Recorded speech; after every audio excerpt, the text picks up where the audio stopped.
ಈಗ ನಿನ್ನೆ ನಮಗೆ ಒಂಥರ ಗೆಲುವು ಸಿಕ್ಕಿದೆ, ಜಯ ಆಗಿದೆ ಅಂತ ನಾನು ಭಾವಿಸ್ತೀನಿ. ಕಾರಣ ಅಂದರೆ ನಾವು ಗವರ್ನರ್ ಕೊಟ್ಟಿರೋದು ಪ್ರಾಸಿಕ್ಯೂಷನ್ನ ರದ್ದು ಮಾಡಿ ಅಂತ ಕೇಳಿದ್ದೀವಿ, ನಿನ್ನೆ ರದ್ದು ಮಾಡಿದೆ. ಇವತ್ತು ಆದೇಶ ಬಂದು 3 ತಿಂಗಳಲ್ಲಿ ತನಿಖೆ ಆಗಬೇಕಂತ ಹೇಳಿದ್ದಾರೆ, ಇನ್ಕ್ವೈರಿ ಆಗಬೇಕಂತ. ಆಗಲಿ, ಇನ್ಕ್ವೈರಿ ಆಗಲಿ, ಸತ್ಯಾಂಶ ಆಚೆ ಬರ್ತದೆ. ಈಗ ಇದರಲ್ಲಿ ಎಲ್ಲರಿಗೂ ಗೊತ್ತಿದ್ದಂಗೆ ಇಡೀ ರಾಜ್ಯದ ಜನಕ್ಕೆ ಗೊತ್ತಿದೆ ಸಿದ್ದರಾಮಯ್ಯ ಯಾವ ಇದರಲ್ಲಿ ಪಾತ್ರ ಇಲ್ಲ ಅಂತ. ಈಗ ಕೋರ್ಟ್ ಆದೇಶ ಮಾಡಿದ್ದಾರೆ 3 ತಿಂಗಳಲ್ಲಿ ತನಿಖೆ ಇದು ರಿಪೋರ್ಟ್ ಕೊಡಿ, 3 ತಿಂಗಳಲ್ಲಿ ತನಿಖೆ ಮಾಡಿ ರಿಪೋರ್ಟ್ ಕೊಡಿ ಅಂತ. ಆಗಲಿ, ತನಿಖೆ ಆದರೆ ಒಳ್ಳೆ ತಾನೆ, ಸತ್ಯಾಂಶ ಆಚೆ ಬರ್ತದೆ. ಈಗ ಬಿಜೆಪಿಗೆ ಏನಾಗಿದೆ, ಅವರು ಪೊಲಿಟಿಕಲ್ ಸಿದ್ದರಾಮಯ್ಯ ಅವ್ರನ್ನ ಪಾಪ್ಯುಲಿಟಿಗೆ ಸಹಿಸಕ್ಕೆ ಸಾಧ್ಯ ಆಗ್ತಲ್ಲ, ಇದೊಂದು ಅಂತರ ಸಿಕ್ಕಿದೆ ಅವ್ರಿಗೆ. ಇದರಲ್ಲಿ ಇನ್ಕ್ಯಾಶ್ ಮಾಡೋಕ್ಕೆ ಪ್ರಯತ್ನ ಮಾಡ್ತಾ ಇದ್ದಾರೆ. ತನಿಖೆ ಆಗ್ಬೇಕು, ಪ್ರೂವ್ ಆಗ್ಬೇಕು ತಾನೆ. ಈಗ ತನಿಖೆ ಆಗಿ ಪ್ರೂವ್ ಆಗ್ಬೇಕು ತಾನೆ. ಸಿದ್ದರಾಮಯ್ಯ ಪಾತ್ರ ಇದೆ. ಸಿದ್ದರಾಮಯ್ಯದು ನನ್ಗೆ ಗೊತ್ತಿದ್ದಂಗೆ ಇಡೀ ರಾಜ್ಯ ಜನಕ್ಕೆ ಗೊತ್ತಿದೆ ಸಿದ್ದರಾಮಯ್ಯ ಇದರಲ್ಲಿ ಯಾವುದೂ ಪಾತ್ರ ಇಲ್ಲ ಅಂತ.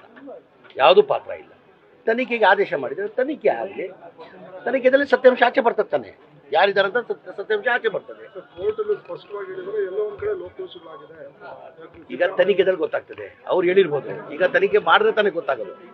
ಈಗ ತನಿಖೆ ಆದಮೇಲೆ ಸಿದ್ದರಾಮಯ್ಯ ಇದೆಯಾ ಕೈವಾಡ ಇಲ್ಲ, ಜಮೀರ್ ಅಹಮದ್ ಕೈವಾಡ ಇದೆಯಲ್ಲೋ, ನಿಮ್ಮ ಕೈವಾಡ ಇದೆಯಲ್ಲ, ಗೊತ್ತಾಗ್ತದೆ. ಸತ್ಯ ಆಚೆ ಬರಲಿ. 100% ಸಿದ್ದರಾಮಯ್ಯ ಯಾವ ತಪ್ಪು ಮಾಡಿಲ್ಲ, ಸಿದ್ದರಾಮಯ್ಯ ಯಾವ ಇನ್ವಾಲ್ವ್ಮೆಂಟ್ ಇಲ್ಲ. ಇದು ಪೊಲಿಟಿಕಲ್. ನಾನು ಬಿಡಿಸಿ ಹೇಳಂಗಿಲ್ಲ ನಾನು. ಇದು ಪೊಲಿಟಿಕಲ್ ಆಗಿರೋದು. ಇದು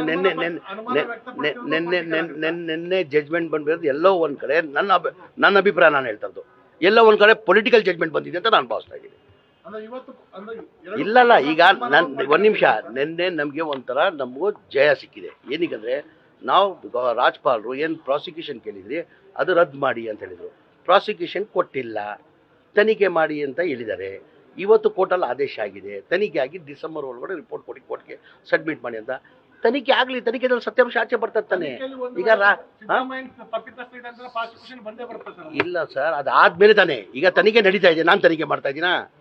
ತನಿಖೆ ಮಾಡೋರು ತನಿಖೆ ಮಾಡ್ತಾರೆ. ಈಗ ಲೋಕಾಯುಕ್ತವ್ರು ತನಿಖೆ ಮಾಡಬೇಕಂತ ಆದೇಶ ಮಾಡಿದ್ದಾರೆ, ಅವ್ರು ತನಿಖೆ ಮಾಡ್ತಾವ್ರೆ, ತನಿಖೆ ಆಗಲಿ. ಆಮೇಲೆ ಇನ್ನೊಂದು ಹೇಳ್ತೀನಿ, ಸಿದ್ದರಾಮಯ್ಯ ಇದರಲ್ಲಿ ಯಾವುದೂ ಇಲ್ಲ. ಆಮೇಲೆ ಸಿದ್ದರಾಮಯ್ಯ ಮುಖ್ಯಮಂತ್ರಿಯಾಗಿ 5 ವರ್ಷ ಯಾರೂ ಅಲ್ಲಾಡ್ಸೋಕ್ಕೆ ಸಾಧ್ಯ ಆಗಲ್ಲ.